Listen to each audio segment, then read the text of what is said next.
A continuación, hablemos de salud mental.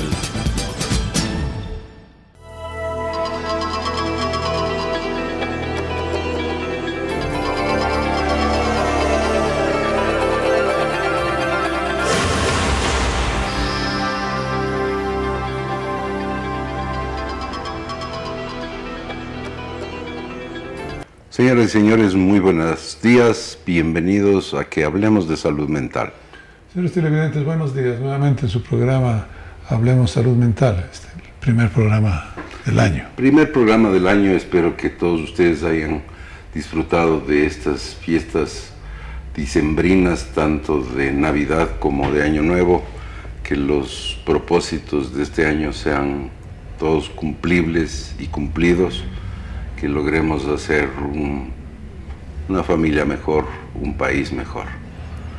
El día de hoy vamos a abordar un tema bien interesante. Como comienzo de año y nuevos programas a lo largo de este año, vamos a tratar de hacer una especie de curso en torno a la salud mental.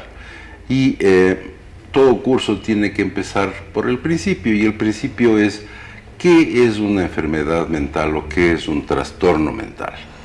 Yo creo que esa es la idea. Esa es la idea, sí, y esa es la pregunta que evidentemente no tiene una respuesta muy fácil. Ni única, evidentemente, porque hay variadas manifestaciones que se manifiestan por diversos síntomas y que corresponden a diferentes cuadros clínicos. Entonces, claro, decir qué es una enfermedad mental, es decir, cuántas son y cómo se presentan, yo creo que han habido esfuerzos de diversas fuentes, digamos, para tratar de consolidar una especie de manual, ¿no? La Organización Mundial de la Salud tiene un manual, un código en donde están puestos con ciertas siglas y con códigos cada uno de los trastornos orgánicos, mentales y demás. Es decir, están ordenados de cierta manera una especie de grupo de trastornos que entran dentro del área de salud mental y otro grupo dentro de los trastornos que serían orgánicos. La clasificación internacional de las enfermedades surge con el propósito justamente de dar un código a cada una de estas enfermedades, lo cual permitiría un estudio epidemiológico. La Asociación Mundial de la Salud se ha puesto en contacto con la Asociación Americana de Psiquiatría y hay arreglos para que la clasificación de las enfermedades mentales hechas por los gringos, es decir, el DSM, también se vaya pareciendo a la clasificación internacional de enfermedades, y esa podría ser una especie de guía nuestra para abordar este tipo de problemas. Yo creo que estas clasificaciones son muy valiosas en el sentido de tratar de que todos hablemos un lenguaje común. Entonces, que determinado grupo de síntomas aquí o en cualquier parte del mundo tengan más o menos la misma denominación. Yo creo que se ha avanzado muchísimo en eso, porque en un principio como que estaban más bien separadas, más bien divorciadas estas clasificaciones, pero paulatinamente yo creo que se van encontrando puntos de interés común. Y yo creo que te has referido a la de la Organización Mundial de la Salud y a la de la Asociación Psiquiátrica Americana, que son las más conocidas, digamos, las más manejables. Hay algunas otras, hay una guía latinoamericana que como que nunca despegó mucho, que digamos, pero tiene sus puntos también interesantes. Pero lo interesante es que tanto la una como la otra ha hecho una especie de divisiones de los diferentes tipos de trastornos dentro de la esfera de salud mental. Entonces hay trastornos orgánicos, neuróticos, de ansiedad, psicóticos, de la sexualidad, en fin. Sí, como decía, yo creo que el irlos agrupando es un poco para tratar de ponernos de acuerdo en qué es lo que se dice, y también para tratar de tener un cierto orden cuando uno emite un informe, cuando uno da un diagnóstico, cuando uno ve una historia clínica, qué diagnóstico pone. Ahora tenemos aquí en los recetarios especiales, inclusive, que hay que poner un código de a qué enfermedad corresponde lo que estamos recetando. Que a propósito, eso es en contra de la Constitución, ¿no? Es decir, el diagnóstico de un paciente es una cuestión absolutamente privada del paciente. no tiene por qué ser difundida ni puesta en ningún documento que tiene acceso otras personas a esa información. Sí, es un punto polémico, discutible, diría yo, y evidentemente los que diseñaron el formato de recetario deben haber tenido sus razones a eso, ¿no? Pero bien, como tú dices, las clasificaciones pues van organizando, nos van dando ciertos capítulos, digamos, que yo creo que están hechos mucho en base a los síntomas predominantes. No sé cómo te ha parecido a ti, porque por ejemplo, si tenemos trastornos orgánicos cerebrales, yo creo que lo que prima ahí son los trastornos cognitivos. Las demencias, digamos, ¿no? Las demencias. ¿Qué tipo de demencia es? ¿Qué subclasificación dentro de trastornos orgánicos hay? Lo que pasa es que también hay trastornos de carácter mental cuya presentación es de tipo psiquiátrico, digamos, pero son secundarias, por ejemplo, a un traumatismo de cráneo, a un tumor. Hay una serie de alteraciones dentro del cerebro que pueden ser vasculares, cerebrales, digamos, tumorales, etcétera, o de deterioro o degeneración o neurodegenerativas que pueden presentarse con síntomas psiquiátricos. Entonces, hay todo un capítulo para eso, ¿no? Sí, o sea, de hecho, sí, evidentemente el centro, la base de nuestra vida psíquica, evidentemente es el funcionamiento de nuestro cerebro. El que hayan enfermedades físicas o somáticas que afecten al cerebro, pues evidentemente van a causar, o tienen la potencialidad de causar trastornos psiquiátricos. Si tú una hemorragia cerebral, por ejemplo, pasado el deterioro o controlado los síntomas físicos, de los efectos físicos de una hemorragia cerebral, pues bien pueden darse problemas mentales. Pueden darse un delirio, por ejemplo, una disminución del estado de conciencia. Es decir, todo eso yo creo que tratan de ir organizando este tipo de clasificaciones. Yo creo que sí son de utilidad, ¿no? Entonces, volviendo al inicio, un trastorno, una enfermedad es algo que reúne una serie de características que presentan síntomas y signos que nos permiten hacer un diagnóstico. Y este diagnóstico tiene varias funciones. La principal función que tiene un diagnóstico es que en base a ese diagnóstico uno puede planificar un tratamiento. Si no tenemos un diagnóstico es imposible planificar un tratamiento. Y tiene también la enorme ventaja de poder ayudarnos a hacer, desde el punto de vista epidemiológico, un estudio de la presentación, la frecuencia, etcétera, etcétera, de esta enfermedad en una región, en un país, en fin.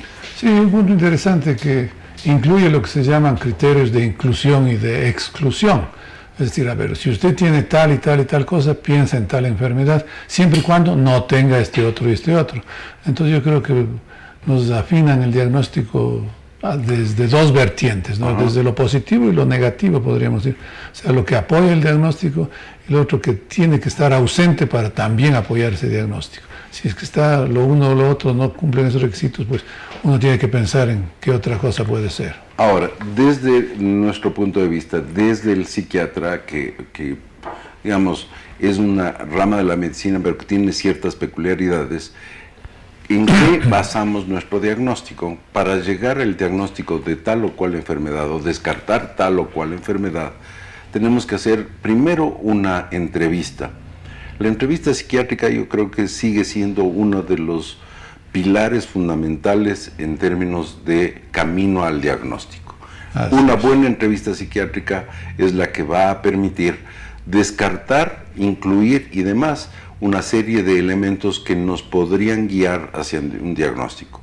Esa entrevista psiquiátrica puede ser complementada con una serie de elementos adicionales, que pueden ser estudios de laboratorio, pueden ser estudios de imagen, puede ser electroencefalografía, pueden ser una serie de elementos adicionales. Y además de eso, una entrevista con familiares o personas cercanas a la persona a la cual estamos tratando de llegar a un diagnóstico. Sí, yo creo que tú has mencionado los tres polos importantes de intentar un diagnóstico. En el primero, en la entrevista psiquiátrica, que yo creo que es fundamental, y esto sí creo que debemos recalcar, porque no sé si a ti te ha pasado, pero a veces asoman familiares que uno le cuentan lo que su familiar está padeciendo, pero no llevan al paciente. Es imposible. Entonces, claro, es imposible porque uno está recibiendo una opinión, información que viene desde viene de fuera, de otra persona. y que no, evidentemente no están capacitadas en el sentido de tener conocimiento al respecto como para valorar esas conductas. Puede orientarnos muchísimo, digamos, por supuesto. una entrevista previa de los familiares, porque muchos familiares dicen, he venido antes porque yo sé que mi familiar no le va a contar tales y tales y tales Sí, cosas, ¿no? Eso sí, pero yo creo que eso nos aproxima, pero un poco difícil. Pero no se puede dar un uno diagnóstico, basar no se el puede uno diagnóstico decir ya, en esa. entonces con esto hagamos tal cosa, ¿no? Yo creo que siempre hay que complementar las tres cosas: entrevista al familiar, entrevista al paciente. Y en entrevista al paciente yo creo que es muy importante el ir haciendo más o menos una valoración de cada una de las funciones psíquicas, que eso pues evidentemente los médicos psiquiatras estamos entrenados para eso. Entonces, cómo está el pensamiento, la efectividad, cómo están la memoria, cómo están todas las funciones que tenemos, ¿no? Y Sí, yo las creo funciones. que los psiquiatras, parte de nuestro entrenamiento es de evaluar incluso desde la presentación del paciente, Claro. ¿no? Cómo está vestido, está acicalado o no está acicalado, está cuidado, está sobre maquillado, qué tipo de colores o joyas está utilizando, cuál es la actitud corporal de ese paciente, cuál es la actitud verbal de ese paciente, es decir, una serie de elementos. La colaboración en la entrevista. Exacto. Que Todos esos todo eso nos va dando datos pequeños importantes. puntos que uno va orientando, y en un principio lo que puede ser una entrevista abierta, que llamamos, que dejamos que el paciente se manifieste. Luego pues uno ya va tomando ciertos puntos y va incidiendo sobre esos y tratando de buscar mayor profundidad en esos síntomas que a uno le han llamado la atención o que se tiene información previa de que están presentes. Una vez que la entrevista ha ido tomando cierto nivel, cierta información que ha sido recabada, podemos también utilizar ciertos elementos adicionales que nos ayudan a apoyar o a descartar el diagnóstico en el cual estamos pensando. Y estas son escalas. Las escalas son de gran ayuda porque incluso ayudan a valorar la gravedad o la severidad, por ejemplo, de síntomas depresivos, de pensamientos suicidas, de pensamientos eufóricos, en fin, nos dan una especie de valoración ya numérica. Las escalas, de una manera u otra, lo que logran hacer es transformar en algo objetivo elementos que son tremendamente subjetivos, como por ejemplo la tristeza. La tristeza no existe ningún método objetivo desde el punto de vista de yo le saco sangre y sé cuál es el nivel de tristeza que tiene una persona. Es una percepción subjetiva del individuo que la puede transmitir, pero yo la percibo tanto en cuanto yo tengo la capacidad de empatía con ese paciente, pero no lo puedo cuantificar. Entonces las escalas ayudan de una manera u otra a ir cuantificando este tipo de elementos, ¿no? Sí, con la particularidad de que hay dos tipos, por decirlo a grandes rasgos: unos que son autoaplicados, es decir, el paciente mismo contesta las preguntas, va dando unas respuestas, y otra es el entrevistador, el que va dirigiendo en sí la entrevista de acuerdo a los ítems que constan en esa escala. Yo creo que son complementarias. Unas pueden ser de más utilidad en un tipo de trastornos, otras en otras, pero no es raro que apliquemos las dos diferentes, ¿no? Como para tener una mejor idea. O aún no apliquemos Ninguna, claro, tampoco es mandatorio. Bien, nos vamos a unos anuncios y regresamos con ustedes en un minuto.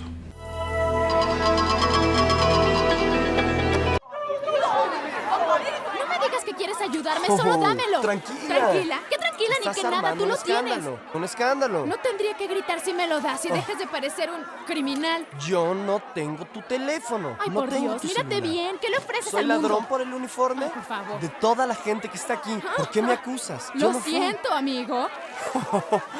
¿Qué? Es muy simple, solo quiero que lo devuelvas.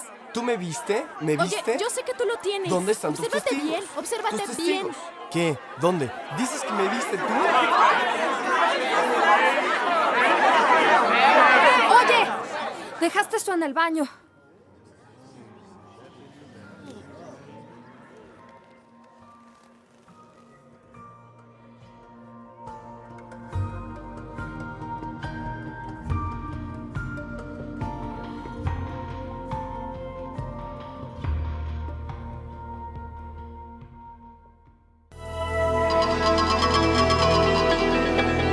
Bienvenidos nuevamente a que hablemos de salud mental. Estamos abordando el día de hoy lo que es la enfermedad mental, cómo hacemos un diagnóstico de una enfermedad mental, cómo evaluamos, cuáles son los métodos que utilizamos, de qué nos servimos como ayudas para llegar a un diagnóstico y la orientación que vamos a ir teniendo en relación a cada uno de las diferentes posibilidades diagnósticas que tenemos frente a un paciente.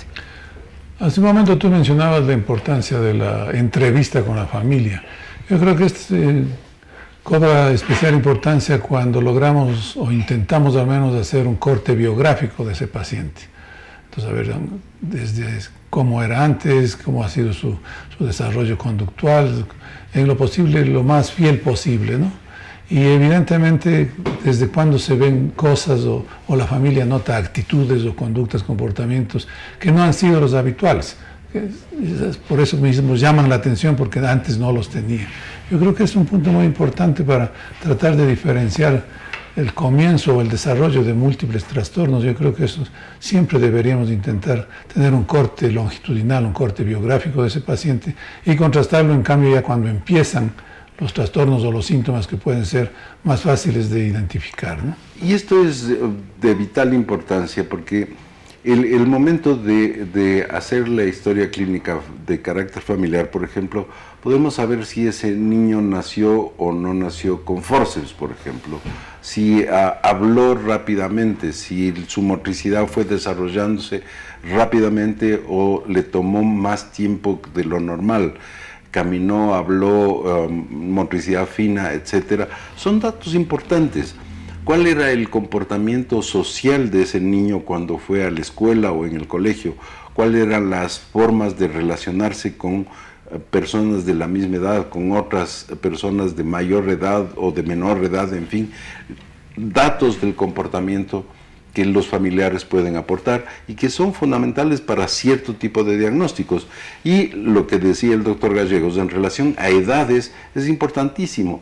Hay ciertas patologías que son más frecuentes a determinada edad y son muy infrecuentes a otra edad. Entonces, la edad de presentación de los primeros síntomas puede ser un dato muy importante para afinar un diagnóstico.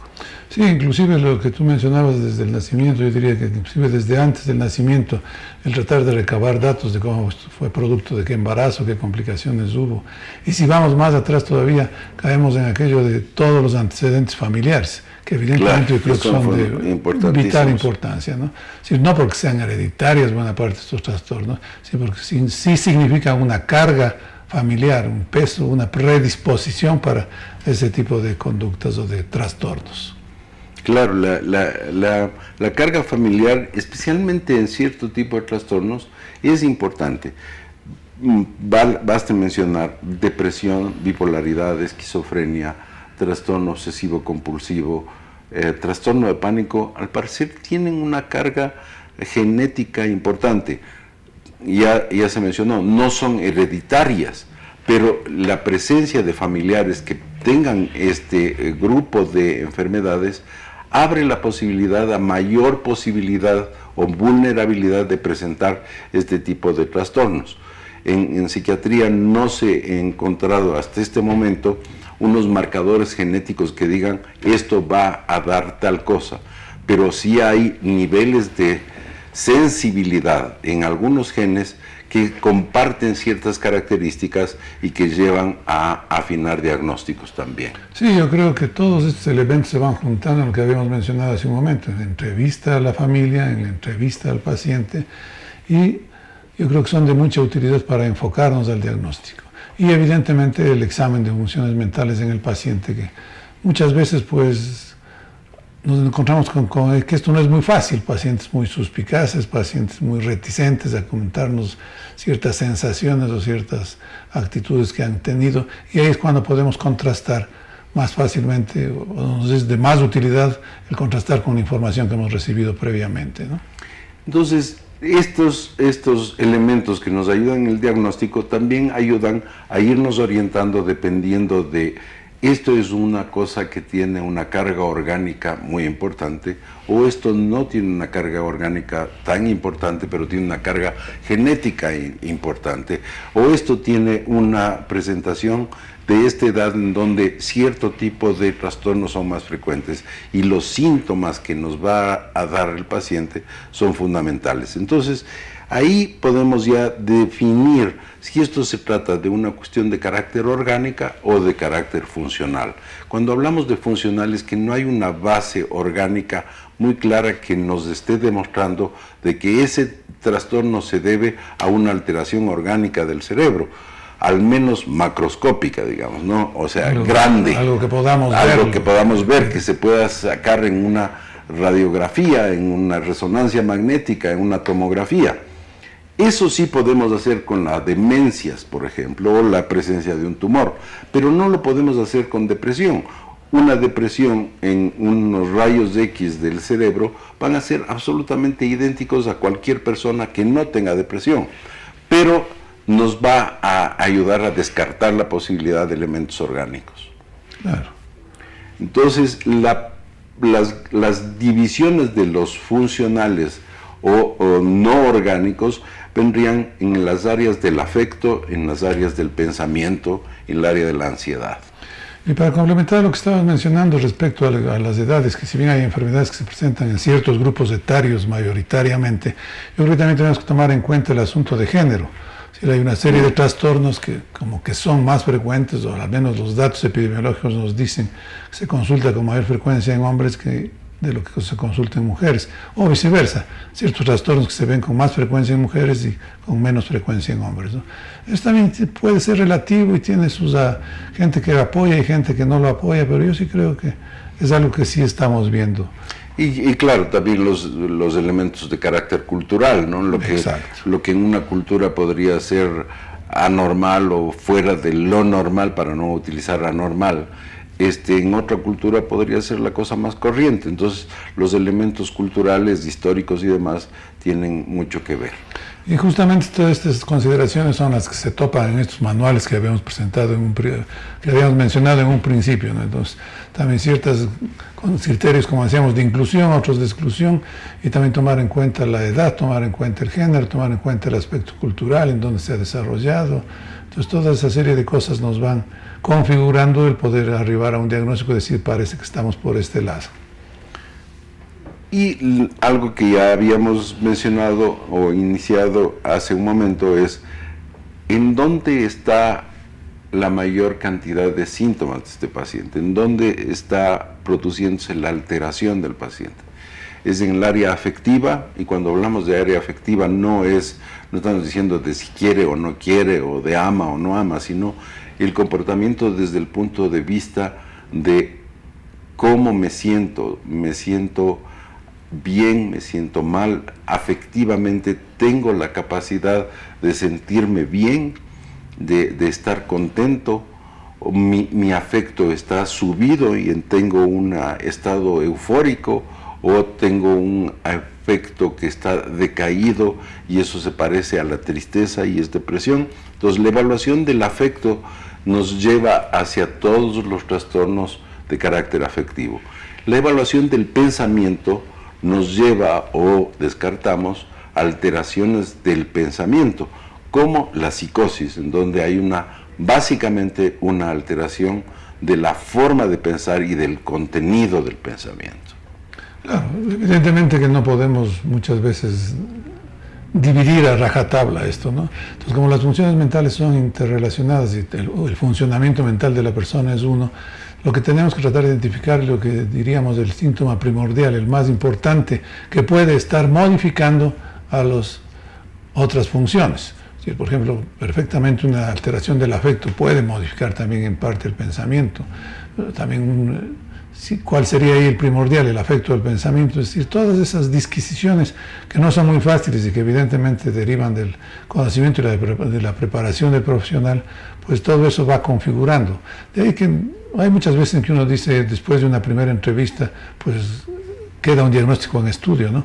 Tampoco es que sí, usted tiene tal cosa. Y eso a veces es un poco difícil de explicar a la familia. Y en psiquiatría en general hemos tratado de evitar el poner membretes rápidamente a los pacientes, ¿no? Un diagnóstico, buen diagnóstico y bien afinado puede tomar unas cuantas sesiones, por decir unas 5 o 10 sesiones, hasta ir más o menos hilvanando una serie de elementos que nos puedan llegar a decir, podríamos pensar en esto, pese a que ya tengamos una idea de por dónde van las cosas, pero ponerle el diagnóstico muchas veces es algo que somos reticentes. O ese diagnóstico puede ser muy cambiante, porque uno puede en un par de entrevistas tener muy claramente un cuadro, decir eso se trata de tal cosa, y conforme va evolucionando puede inclusive presentarse otros síntomas o ir cambiando, o ser modificados inclusive por cualquier proceso terapéutico o cualquier fármaco que hemos recetado a ese paciente. O el uso de una sustancia que puede hacer la psicotrópica por parte del paciente. Entonces pueden ir cambiando. Entonces muchas veces ese diagnóstico es relativo. Que a veces la familia te dice, usted me dijo el año pasado que tenía tal cosa, ahora resulta que tengo esto también. Entonces hay el tema de comorbilidades también, lo cual significa que son enfermedades que se complementan o que una se presenta a continuación de otra. Es decir, tiene todas esas peculiaridades del llegar a un diagnóstico, ¿no? Volviendo a lo de que se mencionaba de cómo el afecto puede afectar el pensamiento, tenemos como una depresión, un estado de ánimo bajo, una persona que está con una enorme tristeza, con una lentitud del pensamiento, sus pensamientos son de ese matiz. Es decir, son pensamientos lúgubres, son pensamientos pesimistas, tiene una tendencia a ver todo más difícil, todo más negro. Una persona que está en un estado eufórico, pensando en un trastorno bipolar, por ejemplo, que está en euforia, el pensamiento es rapidísimo en primer lugar y generalmente es demasiado positivo, todo es posible, todo se puede hacer. El pensamiento está siendo afectado por un estado afectivo. Al revés, en los estados psicóticos, en donde la base, el principal síntoma es el trastorno del pensamiento, pueden pensar, por ejemplo, en lo que se llaman delirios, cosas que el paciente cree que están ocurriendo, pero que realmente no ocurren. Por ejemplo, soy perseguido por una compañía secreta que quiere matarme. Entonces tiene actitudes en relación a ese pensamiento distorsionado, pero también afectan a su afecto. Es decir, le pueden poner triste, iracundo, o le pueden poner extremadamente a la defensiva. Su estado afectivo va a ser alterado. Y todo esto es la conjunción entre el pensamiento y los afectos hacen lo que llamamos conducta. Nuestra conducta es la relación, la interrelación entre estos factores. Y tú has mencionado, por decir así, los más grandes, digamos, los más evidentes, pero hay una serie de otros trastornos, los trastornos de ansiedad, por ejemplo, los trastornos de conducta alimentaria, es decir, que la persona come y se sigue, cada vez se ve más gorda y cada vez está más flaca en la realidad, ¿no? Trastornos de anorexia, de bulimia, las fobias, es decir, como que a veces uno no las toma mucho en cuenta, dicen no son inofensivas, no afectan mucho a la conducta de ese individuo, pero todas esas cosas pues es interesante el ir buscando, el ir investigando, ir estableciendo la relación entre la conducta, el comportamiento y lo que siente ese paciente, ¿no? Porque claro, a veces es muy fácil uno valorar o decir, usted tiene tal cosa, pero no estamos sintiendo lo que el paciente en su interior experimenta con esos síntomas. Bien, con esto terminamos el día de hoy. Continuaremos este tema y otros relacionados en la próxima semana. Les esperamos. Hasta la próxima semana. Buenos días. Las opiniones vertidas en este espacio por la producción y dirección del programa son de exclusiva responsabilidad de sus autores y de quienes intervienen en ellos.